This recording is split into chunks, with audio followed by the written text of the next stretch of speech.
So, hello everybody.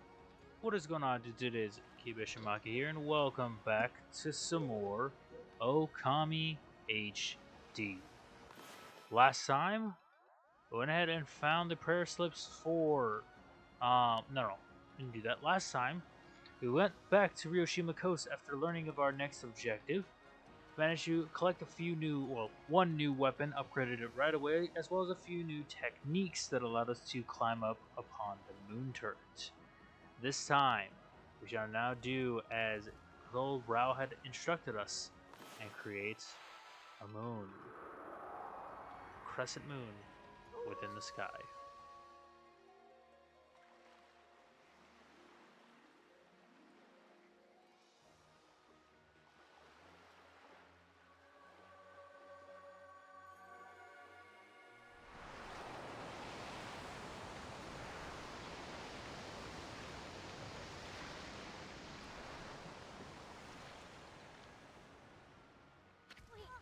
Holy smokes! That's not something you see every day. I wonder if it's safe to walk on that lagoon. Well, according to Priestess Rao, it indeed is. This was something that she informed us of. That allows us to gain access and entry to the sunken ship. Here within the Blue Lagoon, or within the Moon Lagoon, we're able to make our way about and kind of just go around. Actually, as we approach, there's a couple of chests for us to obtain. Just lying about, milling everywhere. Not chests, but clams. With more, of course, pearls, or not pearls, exorcism slips for us. All of which are going to be quite helpful. Glass beads as well. Not too bad. Pretty good, pretty good. Anything else? Any other ones? Nope. Just looks like it was those two. Check around a bit further. This strange phenomenon, which there is no real answer to it. All we can do is just witness it and see it. And, well, commit to finding whatever sacred treasure lies within this place. Oh boy, here we go. The sunken ship.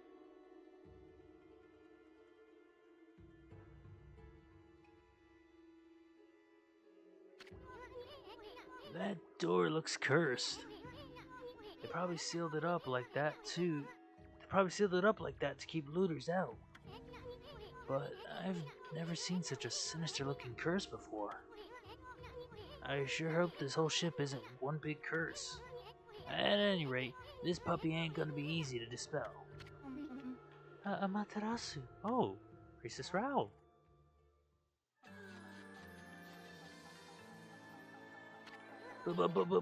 Busty babe. You're here already, both of you. I'm sorry, I'm late. My political duties delayed me. This is the treasure ship you were talking about, babe. Yes, this is where the Foxrod's Queen Himiko was looking for. It was sunk by the water dragon, and now it's filled with monsters. But my holy powers can easily deal with a few dozen monsters. There's nothing to worry about. Let's go in. That's all fine and dandy, babe. But what about this cursed door here? Was it sealed up like that to keep looters out? Or maybe it's the curse of those who died when the water dragon sunk their ship. That thing's just seething with an intensely evil power. So, there's a cursed door to stop anyone from getting through. I see. That's a neat trick. You got that right. We better find another way in.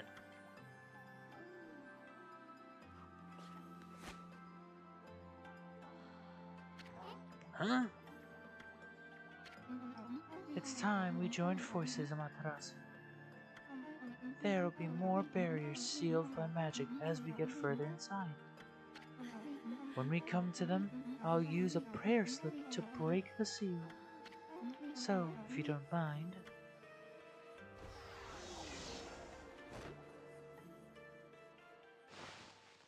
Priestess Rao joins us on our adventure.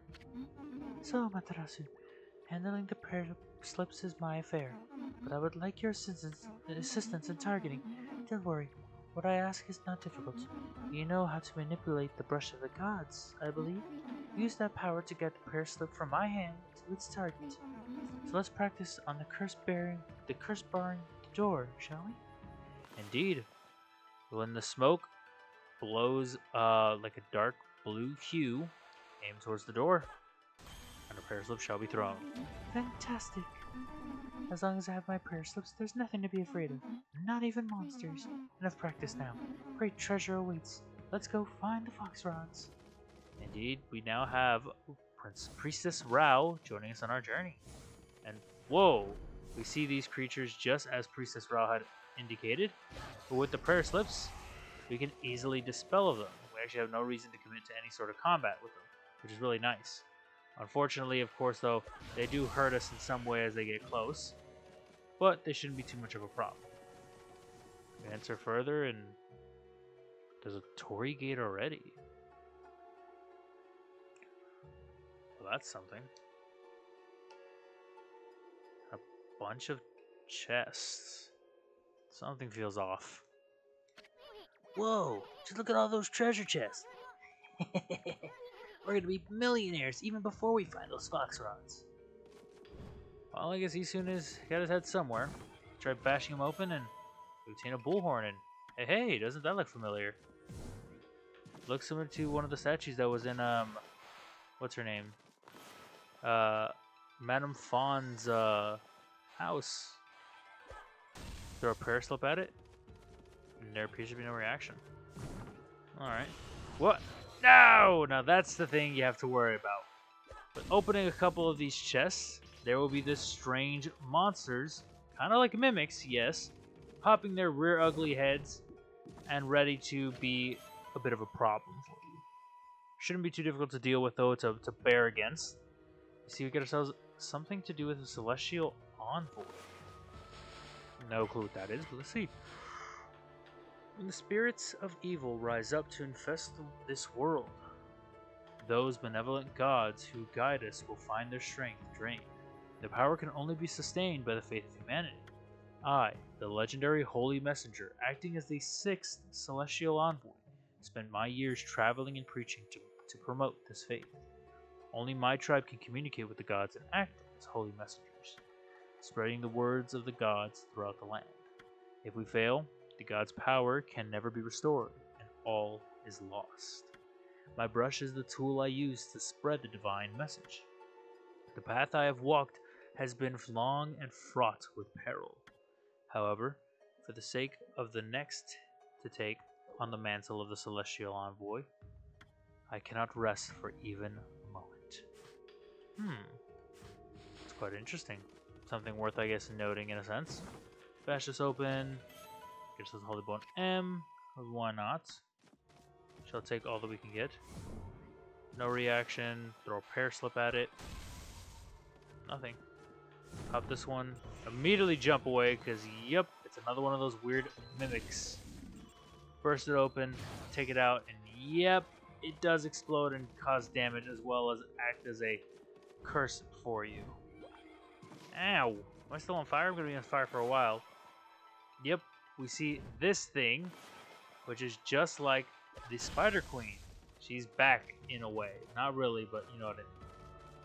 Check around and see there's a lot of spikes in this place. Yeesh, they are doing anything and everything they can to really prevent us from exploring and collecting whatever we can. Careful when protruding, when milling about. Nothing along here, interesting enough. That's where you jumped from the first time. All the other paths, get through, and whoa, that's totally not weird.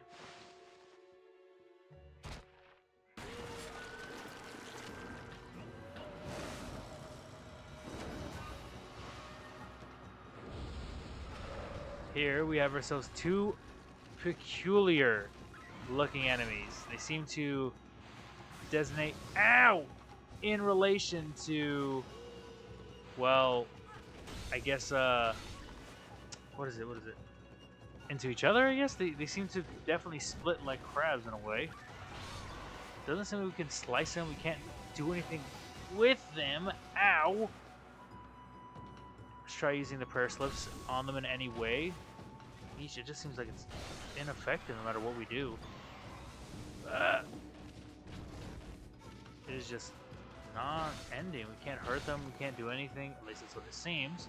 Try cherry bomb. Maybe that'll do something. Oh, that definitely did a good bit. Something. What? Okay. Nothing. Oh, we attacked it. Definitely flipped it over. We definitely softened its shell up, whatever it was. And boom. Down it goes. Nothing else standing in the way. Go. Boom, boom, boom, boom. And done. Whatever these things are, it took a bit to figure it out, but it appears Cherry Bomb is indeed the answer. Not too bad. Could have been better, but hey, we'll take it. We managed to succeed at least. Now, what were those things?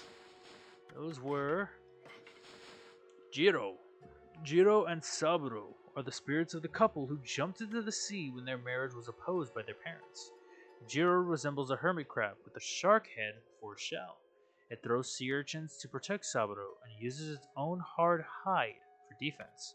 Attack over and over, and the shell should disengage. The counterpart is Saburo. Sad Saburo digs holes to reunite with its partner Jiro. It believes that by digging to let water in, the two can be reunited in the sea. Variations on the Saburo legend exist, especially in sea villages. Both seem to share heads or the tail ends of sharks. So keep that in mind as you, of course, make your way through. Standing on here, it doesn't appear that there's anything. These are prayer. No, we can't. Doesn't seem like there's anything we can do with it. Power slash it. Nothing seems to happen. Try cherry bomb, maybe? Any sort of reaction? No, it automatically rolled off, didn't it? Yep. Oh, there's something we could probably do there relatively soon or a bit later. Just have to deal with that loss for now. And Torii Gate. That's a bit concerning. Well, let's not waste time. Let's pass on through and see what's on the other side. Ooh. Well, hello. Isn't it beautiful? Even a ship doomed by the water dragon can enjoy the starlight. But it only looks like this inside the ship when there's a new moon. As soon as the sun comes up, cold seawater floods the ship again. Ah, yes, the ship has suffered a cruel fate. Ah, you say that if water were to pour in... Ooh. Or you were to say that if a sun were to appear, then the water would pour right back in, huh? Well, let's see. Oh, check it out. That thing's huge. Looks like a humongous balance scale or something. Wonder what it was used for. It's only got weight on one side. That's what I call an unbalanced balance. Ha ha. Very funny, Isu.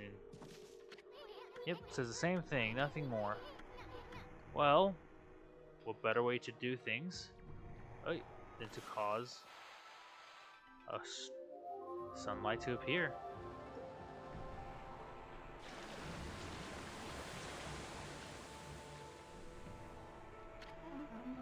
That's impossible. It can't be daybreak yet. Surely this can't be...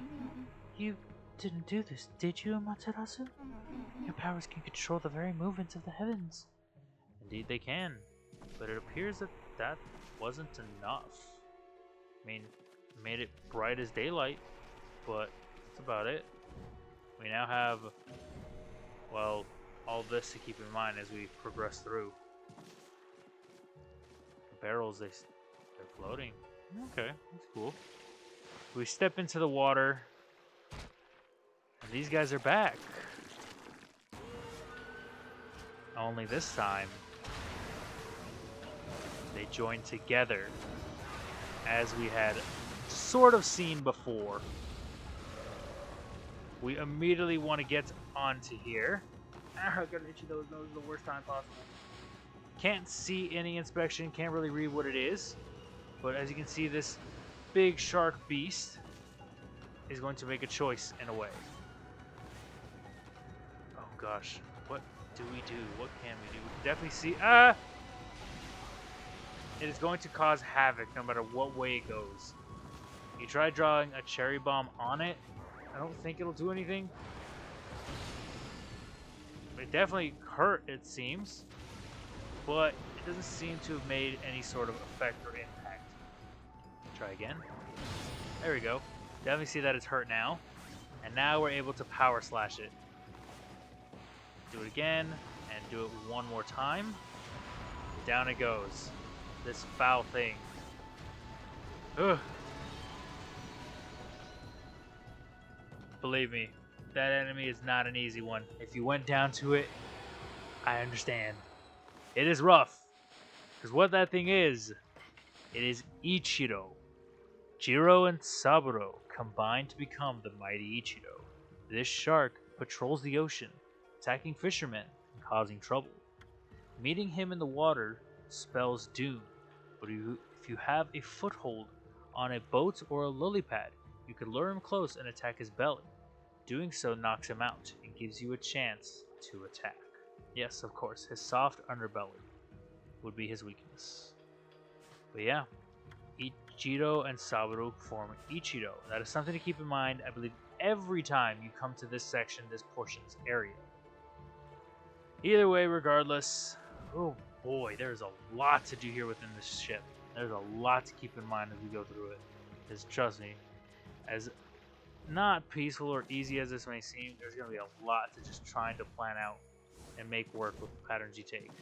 Come on, please try not to get hurt. Make our way back to this side, and we see there's that weight, there's that scale we were looking for. Boom. Hop right up top, and thanks to the Torii Gate, we can see that there's a cannon. Well, thanks to the water, we can see there's a cannon, and there's a lock. There's a lot to do in this place. There's a lot to keep in mind for. Okay, there's a Holy Bone S, which I will take graciously. And I think with our Torii Gate here, I think we're going to leave this part here. There's still so much more of the sunken ship to find, see, and do, so we're definitely going to be here for quite some time. But that is going to be it for now.